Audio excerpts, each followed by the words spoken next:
In the Philippines, only 39% of the bodies of water are considered potential drinking sources, while 13% of the same have poor quality conditions and are deemed hazardous. This causing many illnesses and diseases, livelihood of workers to be lost, insufficient drinking water, and inaccessible water sources for basic needs. Water pollution has been greatly affecting the lives of many people, especially those living around these water forms. The major cause of this is industrialization, improper waste disposal, and the lack of a proper waste management system, both by businesses and citizens. This is the time to be aware, understand, and act. Our government has implemented different laws in order to address this issue.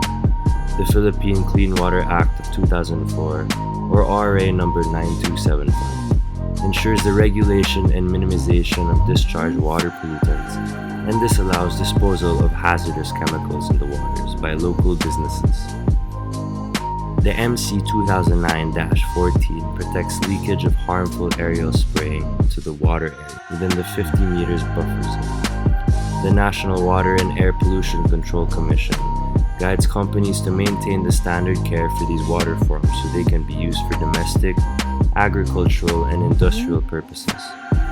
The EMB MC 2009-002 requires establishments to secure environmental compliance certificate and shall obtain a valid discharge permit to protect the environment from improper waste management and disposal.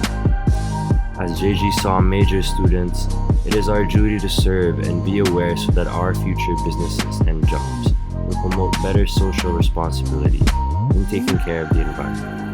As Filipinos, it is our duty to keep our country clean by understanding the effects of our actions to the things around us. As the youth, the future is in our hands. We cannot let our ignorance be the cause of the destruction of our environment. So what's your next move? It's time to fold up a plan and let it sail to save our waters.